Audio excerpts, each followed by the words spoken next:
El 7 de diciembre de 1941, Aki Kurose, de 16 años, compartió el horror de millones de estadounidenses cuando aviones japoneses atacaron Pearl Harbor. Lo que ella no sabía era cómo esa experiencia compartida pronto dejaría a su familia y a más de 120,000 japoneses estadounidenses distanciados de su propio país, tanto social como físicamente. Hasta 1941, las comunidades japonesas estadounidenses se habían desarrollado por más de 50 años. Casi un tercio eran inmigrantes, muchos establecidos en la costa oeste y habían vivido allí por décadas. El resto había nacido como ciudadanos estadounidenses, como Aki. Aki Kokato nació en Seattle.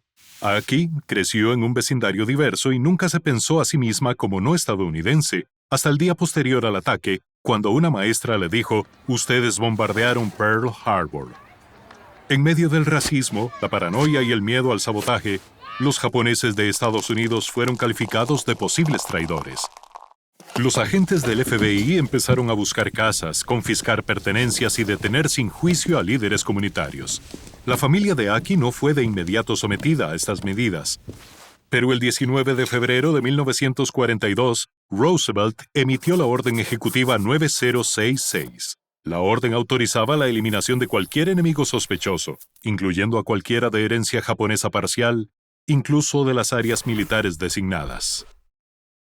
Primero, se obligó a los japoneses estadounidenses a dejar las áreas restringidas y migrar al interior. Pero a medida que el gobierno congeló sus cuentas bancarias e impuso restricciones como toques de queda, muchos no pudieron marcharse, como la familia de Aki.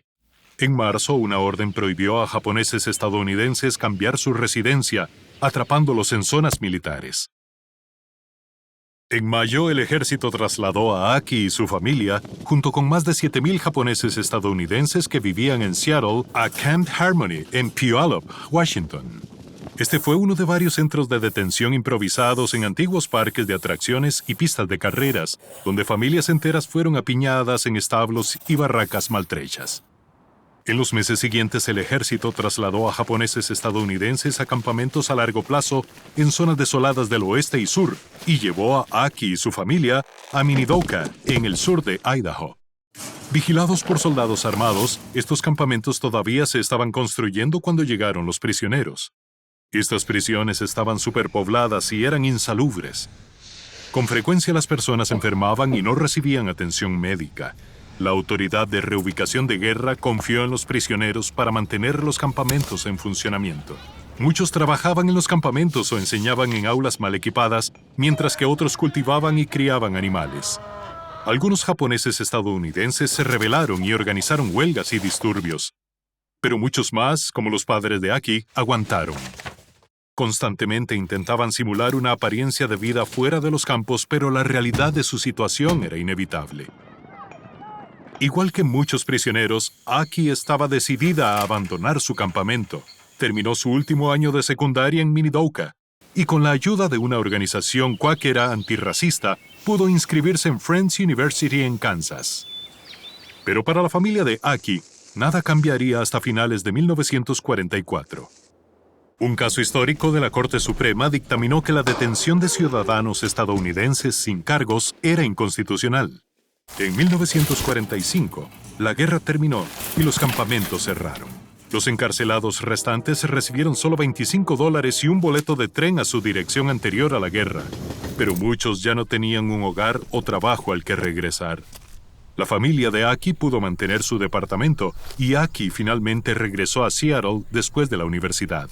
Pero el prejuicio de la posguerra hizo difícil encontrar trabajo. Los prisioneros sufrieron discriminación y resentimiento de los trabajadores e inquilinos reemplazantes. Por suerte, los japoneses estadounidenses no estaban solos contra la discriminación racial. Aki encontró trabajo en uno de los primeros sindicatos interraciales de Seattle y se unió al Congreso de Igualdad Racial. Se convirtió en maestra y durante las siguientes décadas, su defensa de una educación multicultural y socialmente consciente impactaría a miles de estudiantes. Sin embargo, muchos exprisioneros, particularmente miembros de generaciones anteriores, no pudieron reconstruir sus vidas después de la guerra. Los hijos de los prisioneros comenzaron un movimiento en el que pedían a los Estados Unidos que reparara esta injusticia. En 1988, el gobierno de los Estados Unidos se disculpó por el encarcelamiento y admitió que fue el resultado infausto del racismo, la histeria y un liderazgo político fallido. 3 años después de esta disculpa, Aki Kurose recibió el Premio de Derechos Humanos del capítulo de Seattle de Naciones Unidas, que celebra su visión de paz y respeto por personas de todos los orígenes. Sigue aprendiendo con estos videos y no olvides suscribirte. No pierdas nunca la oportunidad de aprender algo nuevo.